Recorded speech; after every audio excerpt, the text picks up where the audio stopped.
I'm Rob Licuria, Senior Editor at Gold Derby, here with Silo DP Mark Patten BSc. Mark, any discussion of Silo has to begin, of course, with the silo itself. So talk me through the Mm. pros and cons of lighting such a large internal set versus working with natural light outdoors, which you pretty much don't do much of at all. No, I mean, obviously,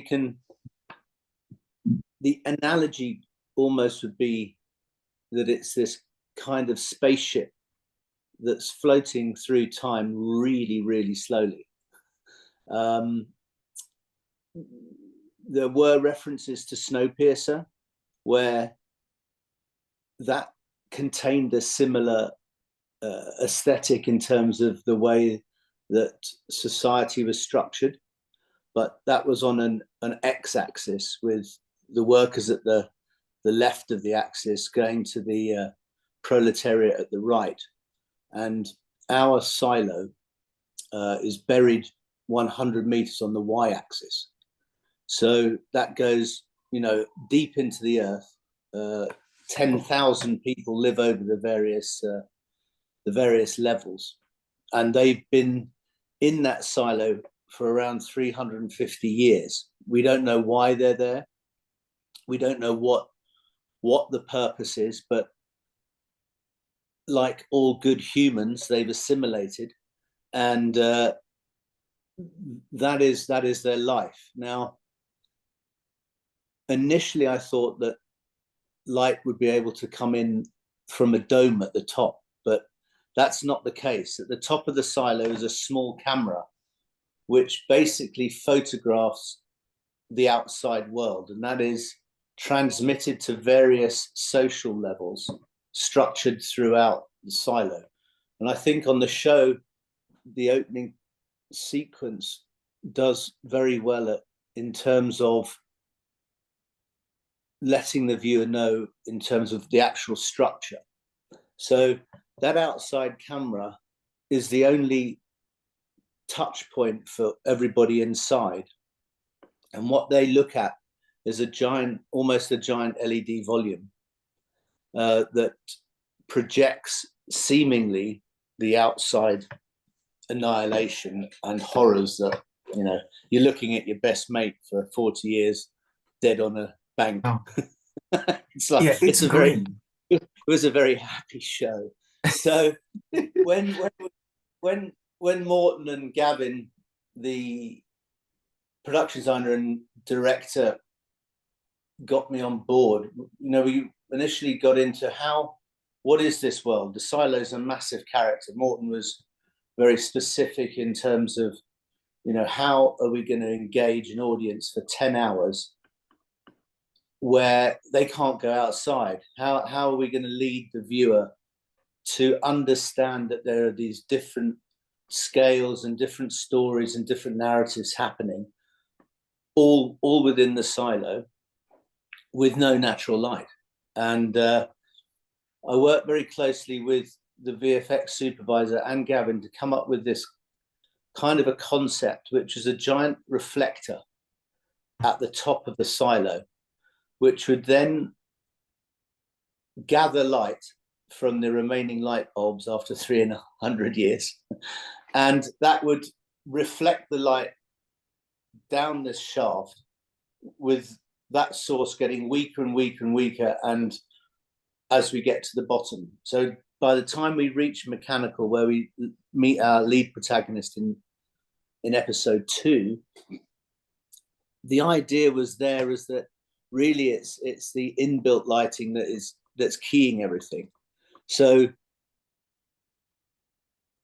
I had seen these giant reflectors in Switzerland, which were based on the east side of a valley, and they would gather light and reflect it onto the west side of the valley in the winter. So you got these giant, they were called heliotropes. So I kind of followed that route, and then a good friend of mine had set up the Lightbridge company early on with a CRLS reflecting system. So we kind of had that as our template in terms of I could use hard light, but it would have to be reflected into the rooms.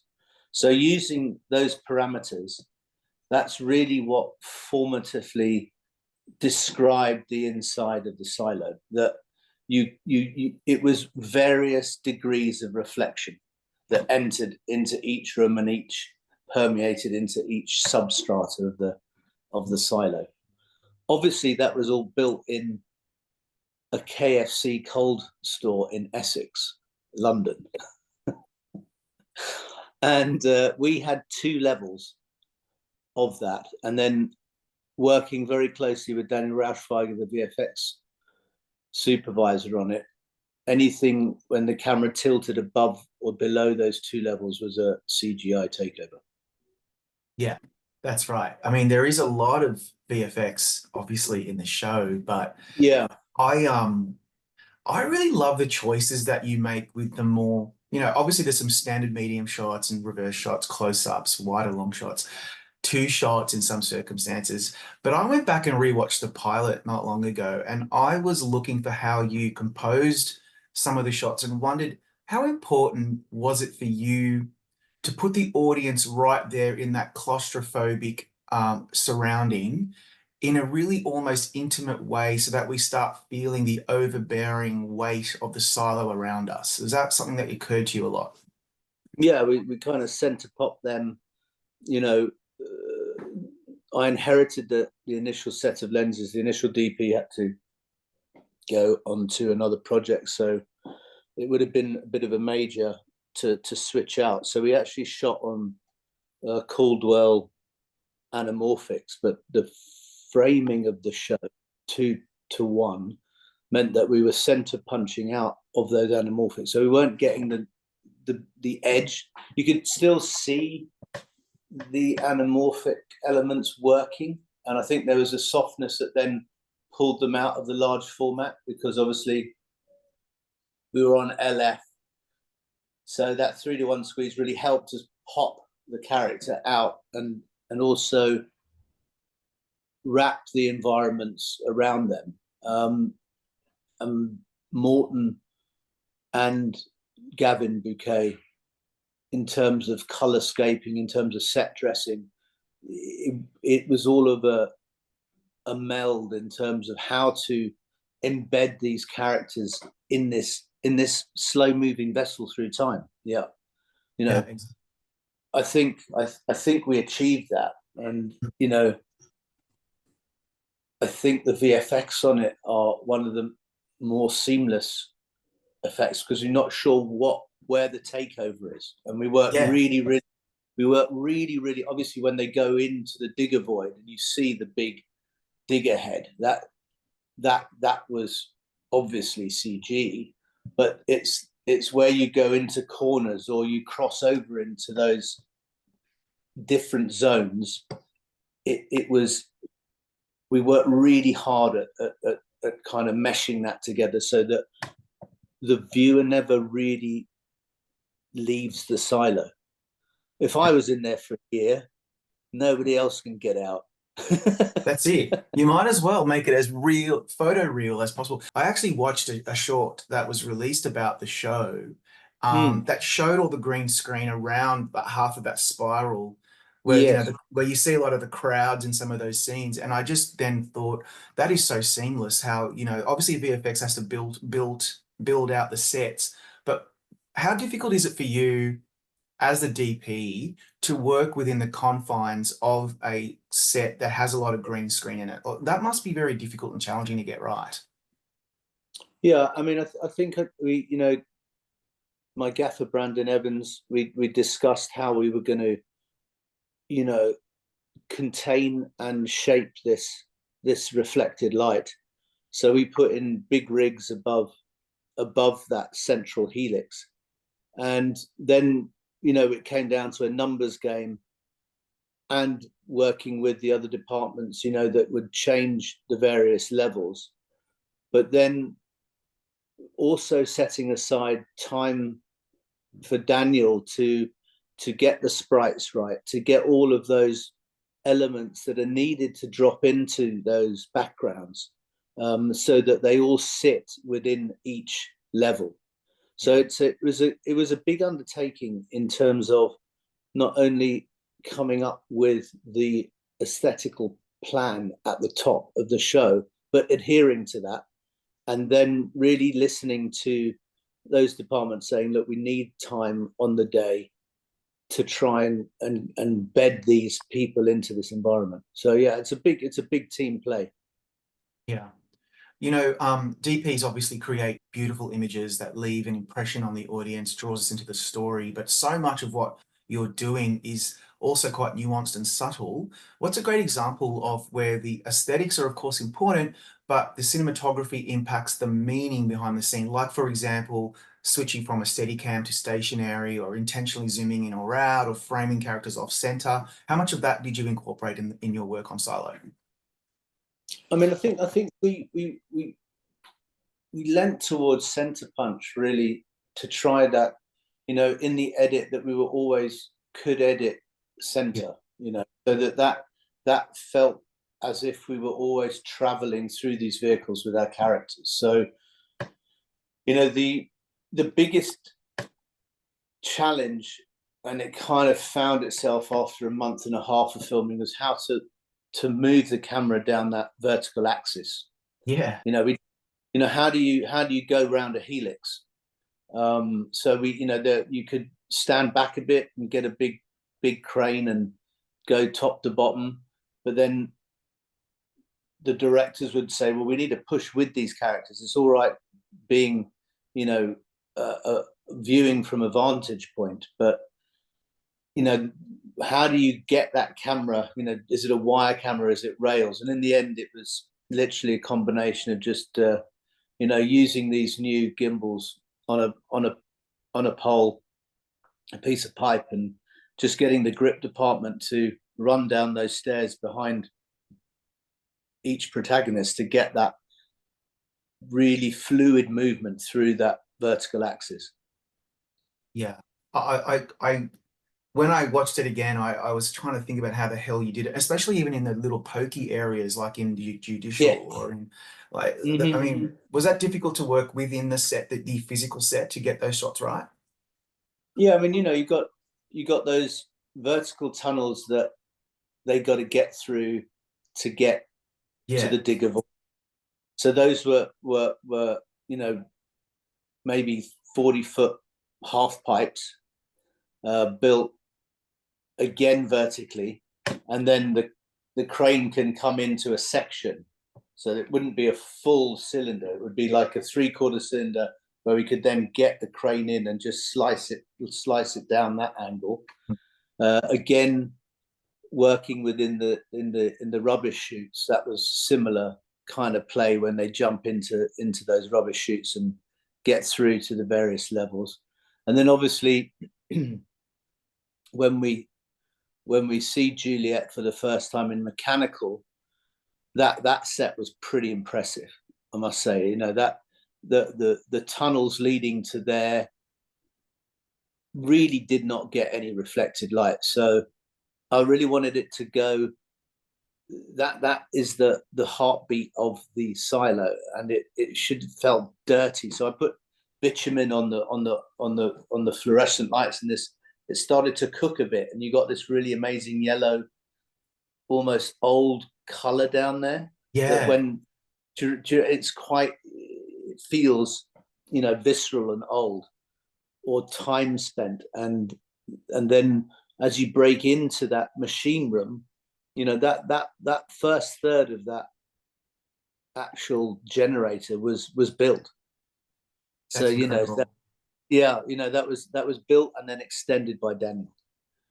Yeah. So where we find her in that in that whirring machine, and she's got a problem, that was a working element. Unbelievable. I know, it's actually unbelievable. Yeah. I was thinking about some of your previous work, and I kind of thought there's a bit of a through line between some of the work that you did on, say, season 2 of Raised by Wolves, and obviously Taboo, which you won awards for. Mm. Like even like Pennyworth, and of course Silo. There's a lot of like muted, retro futuristic, grimy, muted colors, but then there's a lot of pop of color that you do like to, which you just talked about, obviously, with that Juliet Yeah, scene. Is that a style and aesthetic that you feel the most comfortable in? Is that something that you are attracted to? Like, why do you do that? yeah. I think that's kind of just a visual tone that I'm drawn toward, and it's true that I've been kind of not trapped is the wrong word, but privileged to work in these future scope retro, Yeah, you know, odd worlds. Even Pennyworth was a tilt on the 60s. You know, it's not, something's not quite right. So, yeah, you know, how do I put my stamp on an age where people have a vision of what those spaces are? I want to kind of keep it as naturalistic as possible. So any color I do put in it, it's with a real intent and a big discussion with those departments. I mean, after coming off the silo, you know, I managed to land a gig during the strikes where we were in London in the 2020s, and I was like, whoa, I'm outside in the normal world. That I was know. kind of a, you know, an interesting challenge to you know, to how do I have the chance, you know, to use hard light again. And I've just finished that project for Netflix, so, you know, looking forward to getting into the edit on that one.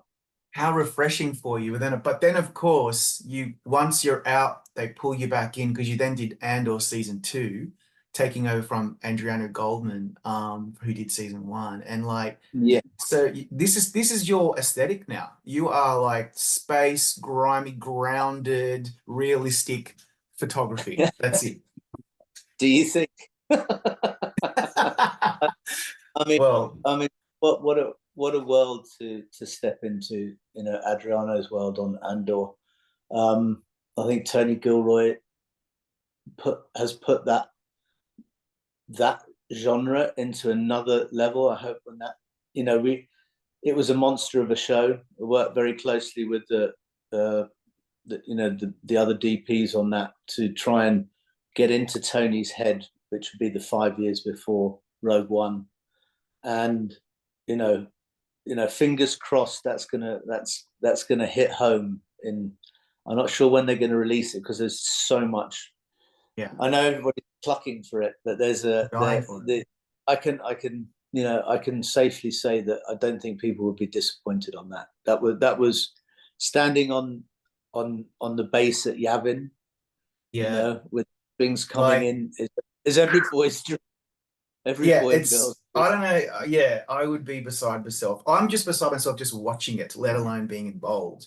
But Yeah, speaking of, like, Silo, really a completely new way, or very innovative sci-fi, obviously based on a novel I haven't read, clean no, novel, whatever it's called. But like when you think about how Silo left off, that big reveal at the end, yeah. what were your initial thoughts as a final question when you think about back to Solo season one and how it all panned out? It's a pretty extraordinary season of TV. Yeah, and it's funny because I think people appreciated it, but you don't have to be part of the sci-fi squad to. That was my intent. That, you know, you either like sci-fi, Yeah, and that's a genre that you kind of riff on, and I think we tried on that to. We knew that that's where we're at, but again, you know, it's engagement of the characters within that narrative that is key. And I don't know.